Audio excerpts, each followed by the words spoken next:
So another costly mistake is ignoring your wife's advice. अगर आपकी wife आपको कोई सलाह दे रही है तो उसको इग्नोर कर देना।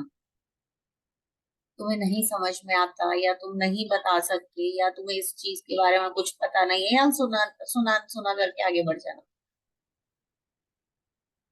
Your wife has a sharp instinct and she will help you navigate through life's issues. अब जो लेडीज होती हैं उनका जो इंस्टिंक्ट होता है या उनकी जो इंट्यूशन पावर होती है वो ज्यादातर केसेस में जेंट से ज्यादा होती है, हस्बैंड से ज्यादा स्ट्रांग होती है। वो जब भी आपको किसी चीज पे सलाह देती हैं तो उसको सुना करो, एनालाइज करो, समझो, उस पे काम करो। बट ऐसा नहीं है कि सुना सुना करके निकल गए, हाँ ठीक है तुम्हें तो कुछ पता नहीं है, या कुछ बोला भी नहीं बट वो इग्नोर भी कर दिया बुरे तरीके से। सो अपनी वाइफ की दी गई एडवाइस को कभी भी इग्नोर मत करो। एटलीस्ट उसे सुनो, समझो, मानना ना मानना बात की बात है। उसको एटलीस्ट इतना तो फील होना चाहिए ना कि ठीक है आप उसकी बात सुन रहे हैं, उसकी बात का मान रख रहे हैं, वैल्यू कर रहे हैं, इतना भी सफिशिएंट होता है। Another is being too proud to say sorry or to listen. आपको सॉरी बोलना भारी लगता है बट आपको सॉरी सुनना बहुत अच्छा लगता है। ऐसा होता है ना, सॉरी कहने में वो बहुत भारी लगता है, निकलता ही नहीं है मुंह से। बट हम हर छोटी बड़ी बात पे सुनना चाहते हैं कि सामने वाला हमें सॉरी बोले। You are capable of doing wrong and when you do wrong, admit it. हर इंसान से गलतियां होती हैं, कभी ना कभी हर इंसान कुछ गलत करता है, गलत बिहेवियर कर सकता है, गलत वर्ड्स यूज कर सकता है, गलत तरीके से ट्रीट कर सकता है, गलत टोन हो सकती है। बट अगर आपसे हो गई है तो उसको एडमिट करने की क्षमता आप रखिए अपने अंदर, वो जील रखिए, करेज रखिए कि हाँ भाई मेरे से गलती हो गई है। यू आर नॉट परफेक्ट, कोई भी परफेक्ट नहीं होता। Learn to say sorry to your wife and child. कोई नुकसान नहीं है अपनी बीवी बच्चों को सॉरी फील करने में। By refusing to say sorry, you are showing your wife that you are insensitive and that will hurt her more and damage her emotions. जब आप सॉरी नहीं बोलते, आप रिफ्यूज करते हैं सॉरी बोलने को लेके, कहीं ना कहीं ये आपके रिश्ते से जुड़े हुए इमोशंस को डैमेज करता है। आपका एक रिजिडनेस सामने आता है, आपका एक डिक्टेटरशिप सामने आता है कि मैं क्यों सॉरी बोलूं, मैं कुछ गलत कर ही नहीं सकता, और गलती तो कोई भी कर सकता है। Sometimes all a woman need is for you to say I'm sorry। और कई बार बड़े से बड़ा झगड़ा हस्बैंड के सॉरी बोल देने से खत्म हो जाता है। This is the fact. अगर आप प्यार से जाके सॉरी बोलेंगे, कितनी भी बड़ी गलती हो, वो झगड़ा वहीं पे खत्म हो जाएगा। Be open to learning and being a corrected. Far too many men are running their homes because of pride। और बहुत सारे जेंट्स ऐसे हैं जो सॉरी बोलने की बजाय अपने घर से, अपनी फैमिली से, अपनी वाइफ से, अपने बच्चों से दूर हो जाते हैं जस्ट और बिकॉज ऑफ द प्राइड। और 80% डिवोर्स का कारण एक ही वर्ड है, सॉरी। जो कोर्ट में केसेस चल रही हैं 80% एक ही वर्ड, ये वर्ड ने 80% केसेस कोर्ट में डाल दिए। Yes doctor. Abandoning your spiritual role. Spirituality का हमारी लाइफ में बहुत बड़ा रोल होता है, इसे हम डिनाई नहीं कर सकते। Spirituality always gives you the positive energy. You are to lead your family even spiritually. Don't neglect this role and leave it for your wife alone। अरे पाठ पूजा करना औरतों का काम है, मेरी बीवी कर लेगी, उसी का काम है सुबह उठ के पाठ पूजा करना। मैं तो बस जाते हुए मंदिर में हाथ जोड़ के निकल जाता हूँ, बाकी तो सब मेरी वाइफ ही करती है, और ये सब घर की औरतों को ही करना चाहिए। बहुत सारे लोग ऐसा सोचते हैं। बट हाँ, जब कोई बड़ी पूजा होगी, होली पे, दिवाली पे, लक्ष्मी पूजा या कुछ भी और ऐसा बड़ा, तब जेंट्स आगे बैठेंगे पूजा में। क्यों? क्योंकि तब आपको दिखाना है। रुद्राभिषेक करने जाएंगे, सबसे आगे बैठे होंगे, वहां पे 100 लोग देखते हैं ना। और घर पे मंदिर में हमने कितनी बार दिया लगाया, वो काम हाँ वाइफ को दे दिया। तो ये यहाँ पे सबसे इम्पोर्टेंट है कि जेंट्स लोग जो हैं, अगर आप अपनी स्पिरिचुअल अवेकनिंग को बढ़ाएंगे, स्पिरिचुअल होने का मतलब ये नहीं है कि आप पूजा ही करो, अगर आपके इसमें कुछ प्रार्थना है, कुछ साधना है, कुछ कुछ भी कर रहे हो, वो सब स्पिरिचुअली में आ जाएगा। तो जो भी आपको आपके अपने लिए रिलीजन के अकॉर्डिंगली है। हाँ, जो भी आपके रिलीजन के अकॉर्डिंग है, लेकिन आपको एक 30 to 40 मिनट्स जो है अपने लिए उस चीज में टाइम देना है। बिकॉज अगर आप अलाइन नहीं होंगे एक पॉजिटिव एनर्जी के साथ, तो आपके लाइफ में आप हमेशा नीचे जाओगे। तो अलाइनमेंट होने के लिए आपको स्पिरिचुअली कनेक्टेड होना पड़ेगा, अलग अलग फॉर्म में। और ये जेंट्स लोग में बहुत कम पाया जाता है, बहुत सारे जेंट्स लोग में नहीं होता है ऐसा बात नहीं है, बट 80% जेंट्स में नहीं होता है। इसलिए ये चीज को बढ़ाना बहुत इंपॉर्टेंट है। और ये लेडीज को अगर उनको समझाना है तो एक पॉजिटिव वे में धीरे धीरे ला सकती है। ये भी आप अपने हस्बैंड को अलग वे में धीरे धीरे पॉजिटिव में एक एक चीजों में इन्वॉल्व करके ला सकता है। Yes doctor. Another costly mistake is taking your job title home. आप सीईओ हैं, मैनेजर हैं, डायरेक्टर हैं, ओनर हैं, आपको बहुत बड़े बड़े अवार्ड्स मिले हैं, आप पॉलिटिशियन हैं, आप मंत्री हैं, आप जज हैं, आप कलेक्टर हैं, जो भी हैं, आप अपने ऑफिस में हैं, आप अपने वर्क प्लेस पे हैं।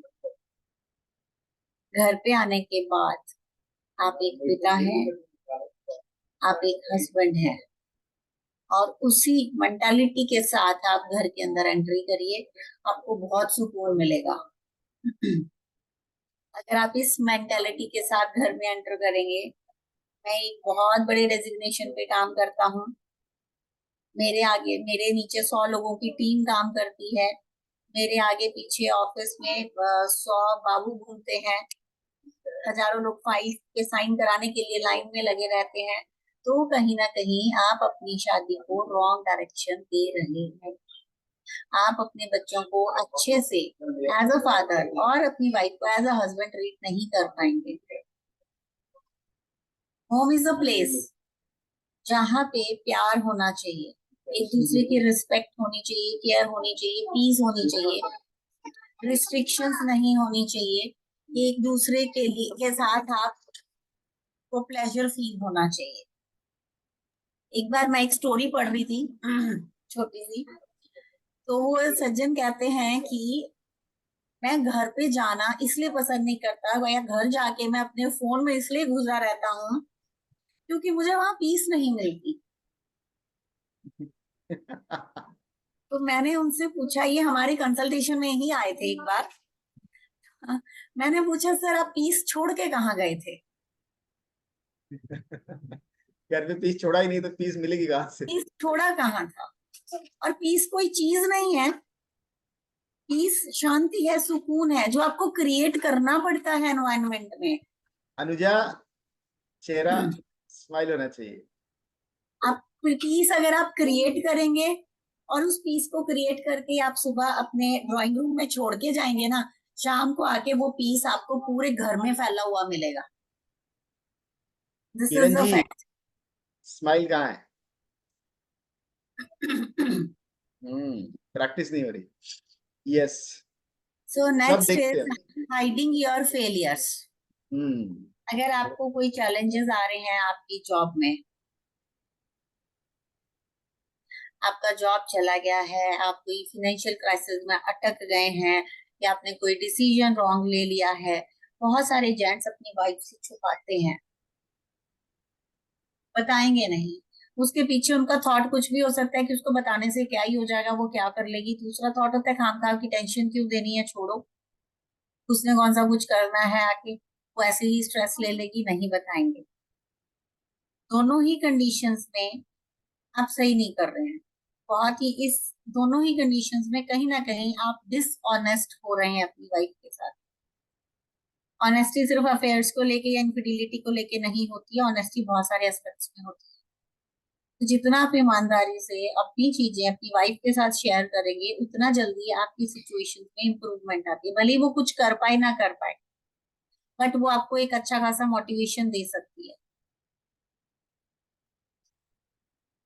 आपकी जो भी वीकनेसेस हैं, जो भी फेलियर्स हैं, उनको अपनी वाइफ के साथ ओपनली शेयर करें। And remember one thing, love will always win.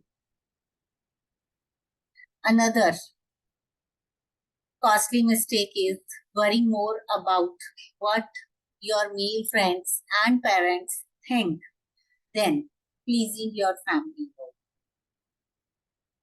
अगर मैं अपनी वाइफ को प्लीज करूंगा या उसको सॉफ्ट तरीके से हैंडल करूंगा तो मेरे दोस्त मेरा मजाक बनाएंगे, अरे ये तो चोरू का गुलाम है, घर वाले बोलेंगे बीवी के पल्लू से बंधा हुआ है, ये तो मेरी बेइज्जती हो जाएगी। और लोग करते भी हैं ऐसा मजाक, हाँ करते भी है। करते भी हैं। क्या और अपनी जब बीवी से एक बार इतना अगर डरता है किसी तो। ने बोल दिया तो वो जो आदमी होता है ना वो पकड़ लेता है बात, तो नहीं नहीं मेरा तो वापस मजाक बनेगा, मैं क्या बोलूंगा जाके, कैसे बात करूंगा, तो वो अपने दोस्तों वाले एटीट्यूड में आ जाता है कि अब से बात नहीं माननी है, अब से अपने को रौब दिखाना है। आपके फ्रेंड्स के नेगेटिव इन्फ्लुएंस में आपको नहीं आना है।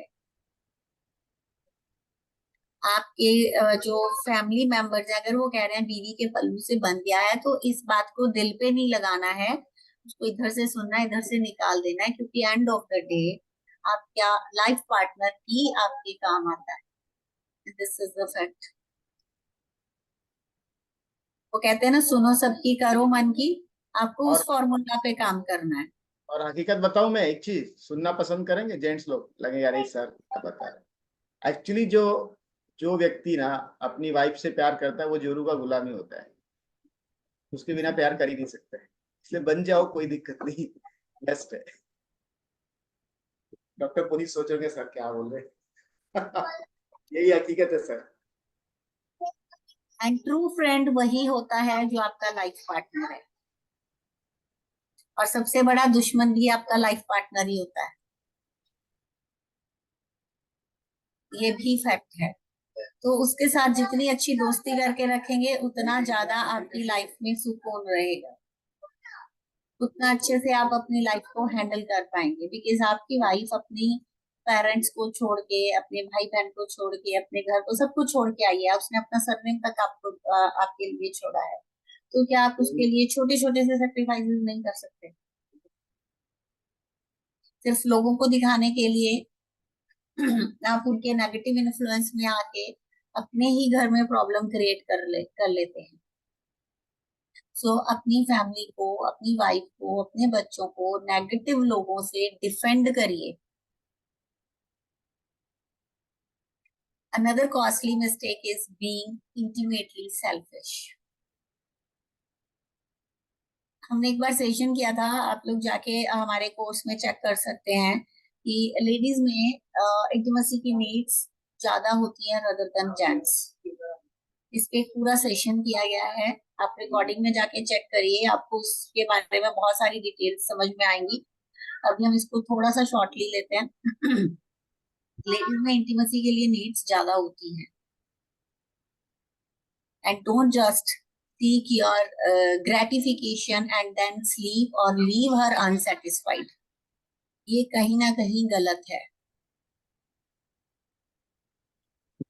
फिजिकल नीड्स को फुलफिल करना इज योर रिस्पॉन्सिबिलिटी, उसमें बहुत सारी चीजें इन्वॉल्व होती हैं, सिर्फ एक ही चीज इन्वॉल्व नहीं है। एंड उसके लिए सबसे ज्यादा जरूरी है कडलिंग, साथ बैठ के टाइम स्पेंड करना, एक दूसरे के इमोशंस को शेयर करना, हैंड होल्ड करना, एक अप्रिसिएट दूसरे करना। के पैशन को शेयर करना, अप्रिशिएट करना। After that sexual intimacy the end result. She is devoted to you and no other can fulfill this role like you can.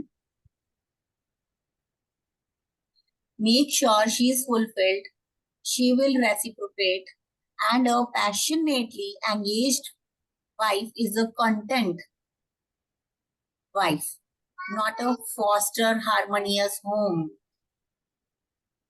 Make love to her. बहुत सारे लोग का कंप्लेन होता है कि वाइफ रिस्पॉन्ड नहीं करती, तो आप माहौल ऐसा क्रिएट नहीं कर पाती कि वो रिस्पॉन्ड करे। ठीक है, आपको उस तरह का माहौल क्रिएट करना है इंटीमेसी के लिए, तब वो होगा। बिकॉज लेडीज सामने से अप्रोच नहीं करती, नीड होती है उनकी लेकिन अप्रोच नहीं करती, बिकॉज उनका उस तरह का बना हुआ है, नेचर उस तरह का है कि फर्स्ट अप्रोच उनका नहीं होता है। तो जेंट्स को अप्रोच करते हैं बट वो इस तरह से करते हैं कि एक जैसे काम होता है ना, गए खाना खा लिया, ऐसा ऐसा काम जैसे नहीं होता है। इससे इस प्रोसेस को जब तक आप इंजॉय नहीं करेंगे और जब तक आपको पता नहीं है तो हमारे साथ पर्सनल सेशन ले लो उसका, ठीक है। हम बताते हैं, करते हैं, वो स्टेप्स होते हैं और वो जब तक फॉलो नहीं करेंगे आप हमेशा इसमें बहुत स्ट्रगल करेंगे। और ये मालूम है, पूरी जो दुनिया में सब प्रॉब्लम्स हस्बैंड वाइफ के बीच में होती है, दो ही रीजन से होती है, एक पैसा और दूसरा इंटीमेसी, तीसरा कोई, all are side effect of ये दोनों के, कम्युनिकेशन गैप, ये वो दुनिया जितने भी है, इमोशनल गैप, सब ये दोनों के साइड इफेक्ट है। दो ही प्रॉब्लम है और कुछ नहीं, ठीक है। हम अच्छे से बाद में बताएंगे। Yes doctor Ali. Another costly mistake is letting her be the parent alone.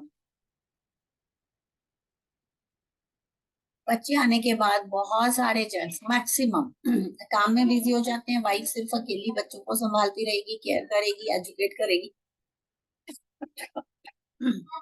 हर चीज करती है। एंड उसको एक टाइम पे आके वाइफ को ऐसे लगने लगता है I am the single parent, husband की कोई रिस्पॉन्सिबिलिटी नहीं है, वो सिर्फ फाइनेंशियल फुलफिल कर रहा है। एंड बहुत सारे केसेस में तो हस्बैंड फाइनेंशियल भी फुलफिल नहीं कर रहा होता है, अगर वाइफ अर्निंग है तो वही सब कर रही है। तो उसको फीलिंग आने लगती है, वाइफ को भी फीलिंग आने लगती है कि भाई जब और सब मैं अकेला कर रही हूँ, मैं ऐसा क्यों कमा भी होता रही है हूँ, डॉक्टर बच्चों को अलीन, ऐसा पढ़ा क्यों रही हूँ। होता है? ऐसा क्यों होता है पता है? ऐसा इसलिए होता है, अभी मैं बता रहा हूँ, यहाँ पे मैं कुछ चीजें करेक्ट करूँ। ऐसा इसलिए होता है कि वाइफ जो है ना, पहले जब आती है अपने मायके से ससुराल ना, तो 100% टाइम वो हस्बैंड को देती है, जितना टाइम बचता है ना टोटल। जब बच्चे आते हैं ना, तो 80% टाइम वो बच्चे को देती है और हस्बैंड को 20% देने लगती है टाइम। और हस्बैंड फिर सोचता है कि यार ये टाइम नहीं दे रही है तो मैं और अपने कैरियर में ग्रोथ करूं। तो उसके लिए वाइफ का भी उतना ही रोल है जितना हस्बैंड उससे दूर जाता है। दूर जाने में वाइफ कुछ ऐसी चीजें स्टेप्स नहीं कर पाती है जो कि उसको करना चाहिए। तो यहाँ पे दोनों का उतना ही रोल है उस रिश्ते को वहां पे, क्योंकि मेरे बुक जो लिखा है नए मेहमान आने के बाद आपके रिश्ते कैसे बदल जाते हैं, आप पढ़ना मेरी वो अपने जीवन साथी को खुली किताब की तरह, उसमें जो सेकंड चैप्टर है उसमें वही कि जब बच्चे आ जाते हैं उसके बाद हस्बैंड वाइफ की लाइफ में और बहुत सारे झगड़े वहां से चालू होते हैं। क्योंकि वो जो टाइम था ना, इवन इंटीमेसी का भी टाइम उसका बहुत कम हो जाता है हस्बैंड, और हस्बैंड की नीड वही रहती है और उसको गुस्सा आता है। फिर वहां से वो गुस्सा ना दूसरी चीज में कन्वर्ट होने लगता है। रहता है प्रॉब्लम वो, लेकिन वो होता है कन्वर्ट दूसरी चीज में। Yes doctor, next. Another costly mistake is failing to prepare your child or children for your succession. ये बहुत When अच्छा। you start a business, involve your kids into that. Let your wife know of your properties, assets, ventures. हर चीज अपनी wife के साथ share करिए। और अगर आप बिजनेस में है ना, तो बच्चों को उसके साथ इन्वॉल्व करिए। ये चीज ना मारवाड़ियों में बहुत अच्छी देखी है मैंने। जैसे उनका ज्यादातर लोगों का बिजनेस होता है, तो वो क्या करते हैं, बच्चा थोड़ा बड़ा हुआ ना, अगर उसने अपना स्कूल पास कर लिया, कॉलेज में भी जा रहा है, तो उसको अपने बिजनेस में बिठाना स्टार्ट कर देंगे। गले पे बिठाते हैं, गले पे कैश हाँ वही, कराते आगे हैं, बैठो, दुकान पे बैठो, दुकान को संभालो, कैश टच कराते हैं हाथ में। कराते हैं। चाहे वो हाँ। 2 घंटा भी आएगा तो उसको आना जरूरी है। मुकेश जी और स्माइल कहाँ है? बहुत अच्छा पॉइंट ये क्या है सर, कि वो ना अपने जब लड़के को बिजनेस में लाते हैं ना, तो उसको सीधा गल्ले पे नहीं बिठाते, उससे लेबर वाले काम कराते हैं। हाँ, लेबर का काम कराने के बाद फिर हाँ। सारा छोट पहले जीरो से स्टार्ट कराएंगे। डिलीवरी दे के आओ, ऑर्डर लेके आओ, फिर ये अगर कुछ पैकिंग का तो वो करो, फिर उसको 1-2 साल में धीरे धीरे गले तक लेके आते हैं। तो ये जो एक पैटर्न सेट किया हुआ है ना उन्होंने, ये मारवाड़ियों में तो मैंने बहुत अच्छे से देखा है, because I am living with lot of Marwaris surrounds me. तो वो यस चीज यस। बच्चों को बिल्डअप करती है। बट आजकल एक न्यूक्लियर फैमिली का कल्चर है, कॉर्पोरेट में बहुत ज्यादा लोग इन्वॉल्व हो रहे हैं, तो वो अपने बच्चों को इन चीजों में इन्वॉल्व नहीं कर पाते हैं। बट वहां भी किसी ना किसी तरीके से किया जा सकता है। एंड अपनी वाइफ को अपना सब कुछ बताने का मतलब ये नहीं है वो आपका कुछ लेके भाग जाएगी, वो आपको सपोर्ट ही करेगी। बहुत सारे लोग इस डर में नहीं बताते हैं कि कहीं वो मायके में ना दे दे, मायके वालों को ना बता दे। उससे ज्यादा फेथफुल आपके लिए कोई नहीं हो सकता, क्योंकि उसको भी उसके बच्चे दिखते हैं। और एक माँ जितनी सेल्फिश होती है अपने बच्चों के लिए कोई नहीं होता। तो ये एक मिथ है, इस मिथ को आपको क्लियर करके अपनी लाइफ को अच्छे से आगे बढ़ाना है और इस तरीके की गलतियां करने से बचें। ये गलतियां आपके रिश्ते को कहीं ना कहीं डार्क जोन में लेके जाती हैं। Thank you so much.